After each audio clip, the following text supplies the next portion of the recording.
All right, and you mentioned the state budget, and certainly there's been a lot of debate about kind of the constitutional entanglement of different amendments. You have Amendment 23 for education, making demands on state revenues. You have Tabor limiting state revenues and expenditures. You have the Gallagher Amendment.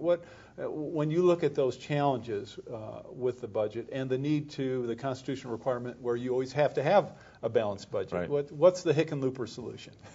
Well, I will tell you it's a tangled mess. I mean, that you don't have to be a rocket scientist to look at it and just say, my gosh, you've got all these, these changes to the state constitution that contradict each other in essence.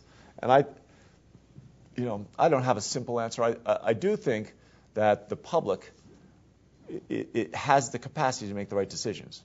And I think that, you have to sit down and say, all right, what's the reality of the world we live in? And I don't think anyone's going to repeal Gallagher. And I think 23 is almost done. It was a 10-year effort. So, how do we go? Well, it continues. The 1% drops. That's the major. It is today. You're right, because inflation's so low. The major part of it.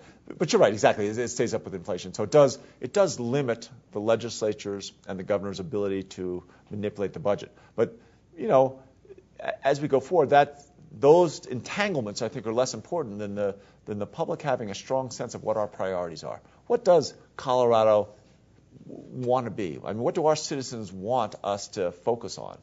And if we can give the public a clear vision of that and help them be part of that, creating that vision so that they have a sense of ownership, I think they'll either find efficiencies or savings, something else they don't care as much about, or they'll tax themselves. I mean, they'll find some way to help achieve that vision.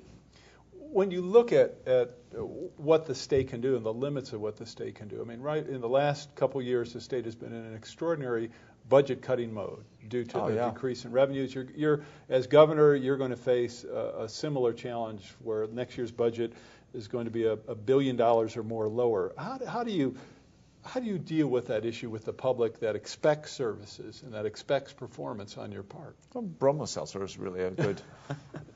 No. Is that product still available? I don't even know.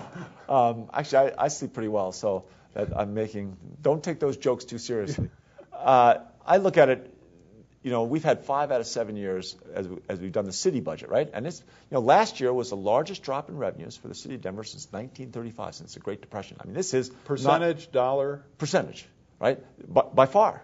And this is not just a normal recession. This is something very, very significant that I think we're coming out of now. But we're going to come out of it probably very slowly, and we might have a double dip, might slip back a little bit. So we have to be very, very cautious.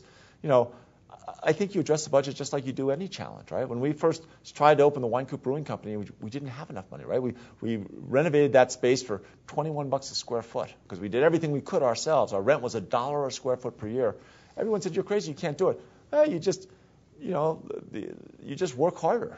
And I think in terms of addressing the budget, it's putting your shoulder down and saying, all right, let's go to work. Let's find every savings, every efficiency we can, every opportunity we can to deliver more services with less resources. And we've been doing that in the city we've got everybody in the whole city coming up with the ideas. We had a janitor that suggested we empty the waste baskets during the day instead of waiting until 5:30, and then they do the polishing and vacuuming at 5:30.